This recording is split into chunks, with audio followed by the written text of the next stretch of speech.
불법 배출 사태 이후 민관협의체가 구체적인 후속 대책 마련에 속도를 내고 있습니다. 검찰도 지난주 해당 기업에 대해 압수수색을 벌인 데 이어 관계자들을 소환해 수사를 이어가고 있습니다. 광양시가 인구 유입과 정주 여건 개선을 위해 아파트 공급 물량을 큰 폭으로 늘리고 있습니다. 하지만 지나친 공급 물량은 자칫 미분양과 도심 공동화를 부를 수도 있어 우려의 목소리가 커지고 있습니다. 기상특보가 내려지지 않았는데도 여수 거문도 항로 여객선의 운항 중단이 잦아지고 있습니다. 잦은 운항 중단으로 섬 주민들의 불편이 커지고 있어 이를 해소하기 위한 대책이 필요해 보입니다. 여수 웅천지구에 초고층 숙박시설의 건립이 추진되면서 인근 주민들이 거세게 반발하고 있습니다. 주민들은 일조권 침해는 물론 주차난이 불을 보듯 뻔하다고 주장합니다. 여러분 안녕하십니까? 화요일 밤 여수 MBC 뉴스데스크입니다. 대기오염물질 불법 배출 사태에 대한 민관협의체 차원의 후속 대책이 조금씩 윤곽을 드러내고 있습니다.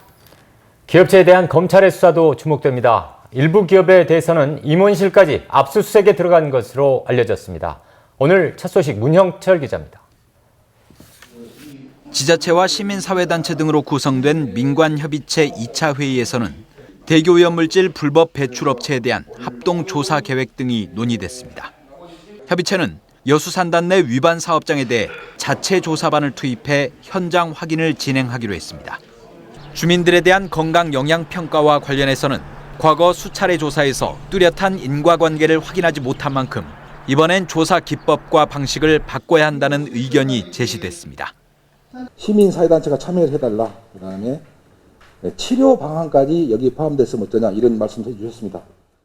다만 피해 지역을 어디까지 포함시킬지를 두고 참석자들 간의 의견이 엇갈렸고 회의 자료가 미리 공유되지 않았다는 지적도 나왔습니다.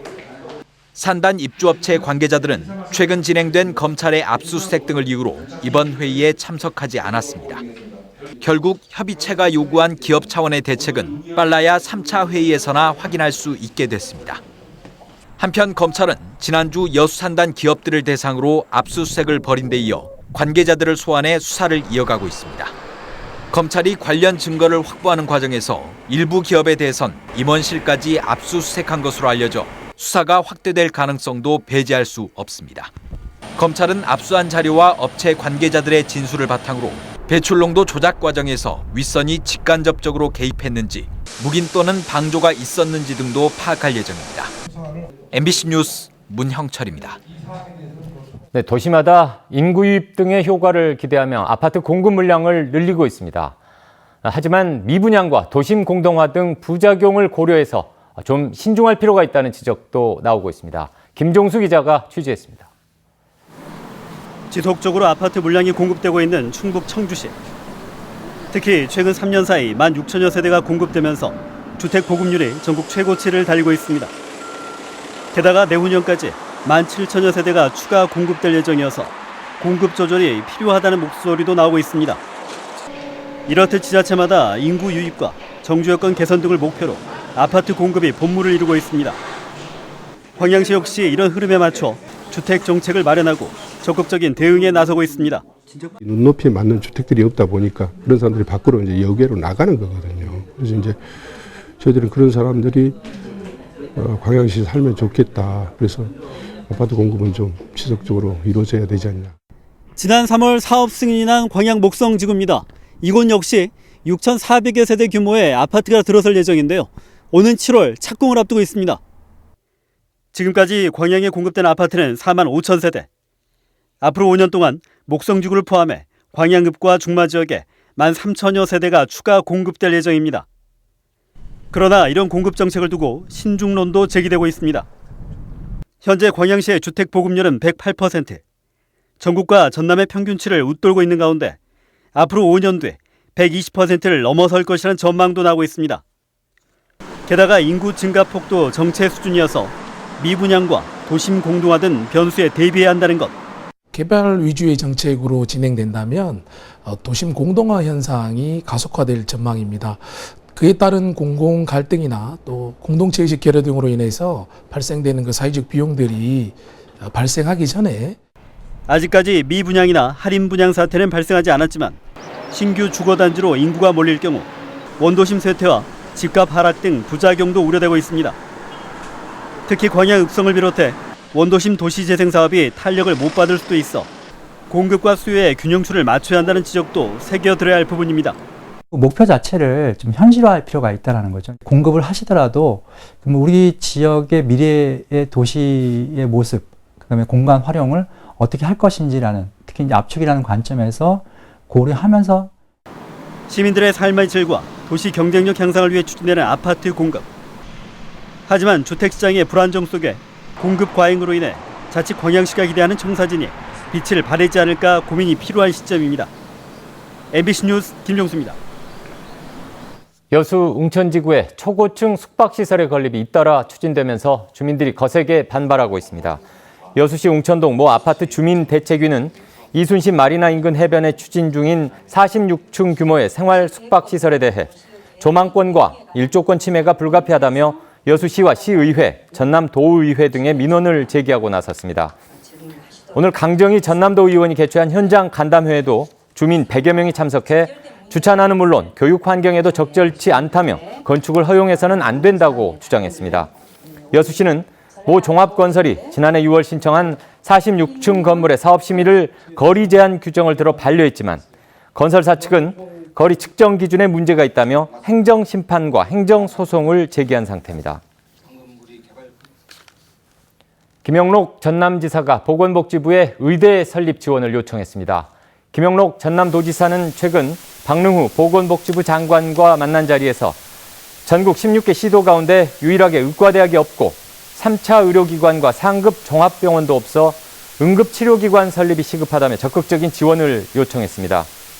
현재 전남 지역은 종합병원급인 순천 성가롤로 병원과 목포 한국병원이 권역 응급병원 역할을 하고 있지만 고도 중증 응급 환자의 경우 상급 종합병원이 있는 광주시로 후송해야 하는 실정입니다.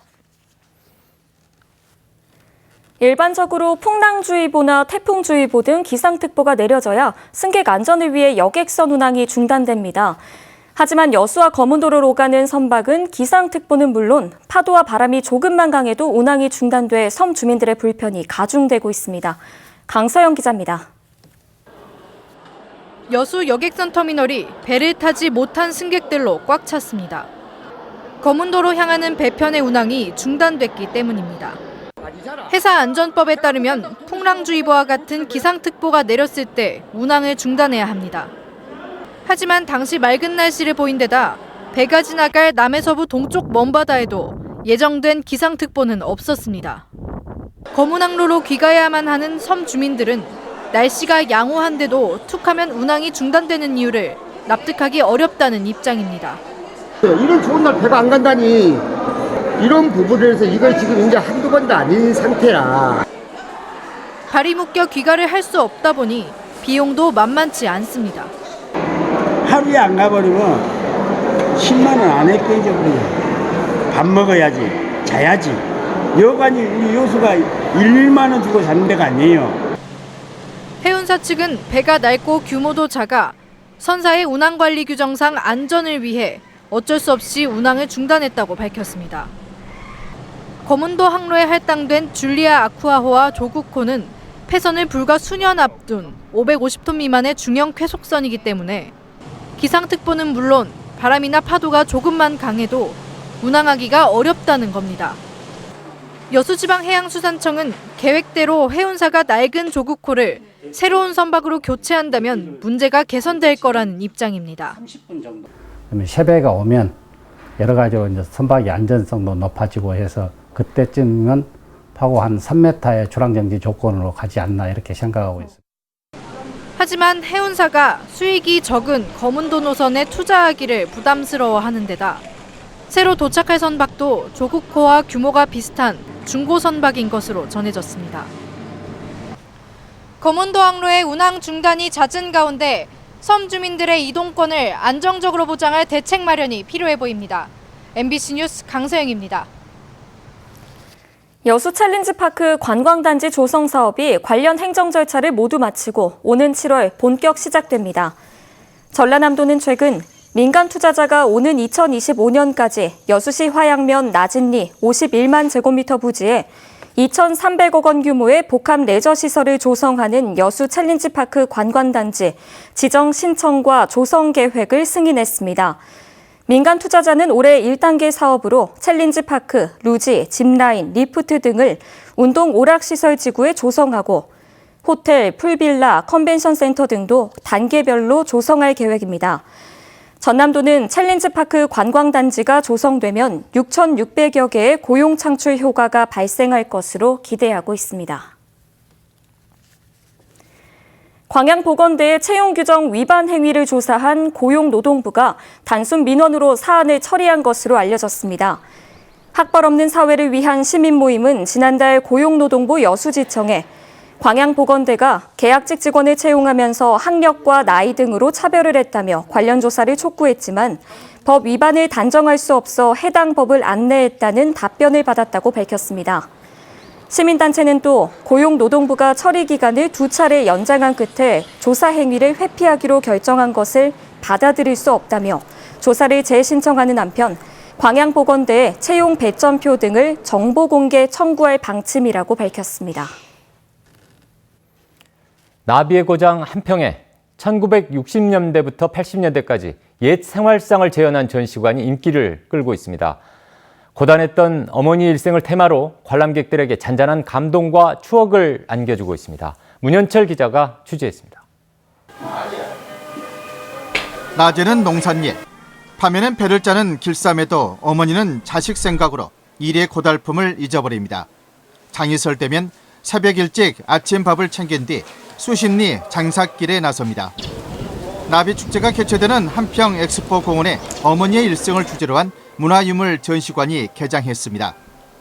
우리 엄마가 그 부엌에서 도시락 우리 오남매를 싸주셨던 그런 기억도 나고요.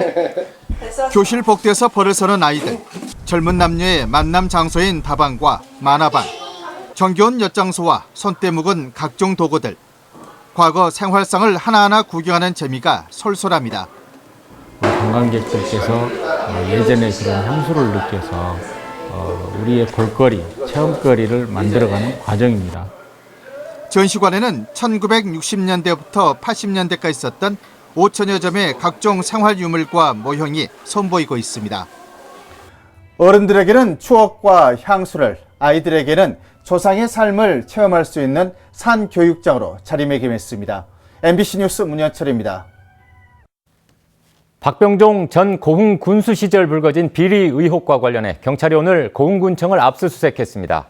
고흥경찰서는 오전 10시부터 고흥군청사 기획실과 재무과, 건설과 등 3개 부서에 경찰 20여 명을 보내 수변 노을공원 부지 보상 서류 허위 작성과 썬밸리 복합 레저 관광시설 부지 거래 건에 관한 컴퓨터 하드디스크와 서류 문서 등을 확보했습니다. 고흥 주민 1000여 명은 이 사건과 관련해 박 전 군수를 검찰에 고발했으며 경찰은 지난달 박 전 군수와 관련 공무원을 출국 금지 조치한 바 있습니다. 도심 건물 신축 공사장의 석축 붕괴 사고와 관련해 광양시가 보완책 마련에 나섰습니다. 광양시는 해당 건설업체에 당시 사고 현장의 도면 등 서류 제출을 요구하고 위법 행위 여부를 파악해 고발하는 한편 복구 명령 등 행정 조치를 내릴 예정이라고 밝혔습니다. 지난 18일 광양시 중동 신축 공사 현장 인근에서 석축이 붕괴되면서 인명피해는 발생하지 않았지만 차량 3대가 부서지는 등 재산 피해가 발생했습니다. 노무현 전 대통령 서거 10주기를 맞아 지역에서도 추모 행사가 열렸습니다. 노무현재단 전남지역위원회 여수지회는 오늘 저녁 7시부터 이순신 광장에서 시민 추모 행사를 열고 참석자들과 함께 노무현 전 대통령을 추억하고 이야기해보는 뜻깊은 자리를 만들었습니다. 오늘 행사는 추모시 낭송과 토크, 연주의 순으로 진행됐으며 기존의 엄숙한 추도 행태에서 벗어나 여수 시민이 직접 참여하고 소통하는 축제의 장으로 마련됐습니다. 고흥군이 금산 동정지구 지표수 보강 사업의 사업성 평가가 잘못된 것으로 판단하고 사업 변경을 추진합니다. 고흥군은 현재 추진 중인 금산면 동정지구 지표수 보강 개발 사업에 대한 사업 시행 타당성 기초 자료를 재분석한 결과 월포들 27헥타르의 편익 비용이 당초 분석 자료와 달라 사업 규모를 축소해 추진하기로 했습니다. 고흥 금산 동정지구 지표수 보강 사업은 동정들과 월포들 42헥타르에 안정적인 농업용수를 공급할 목적으로 사업비 71억 원을 들여 2016년 11월 착공해 진행되고 있습니다.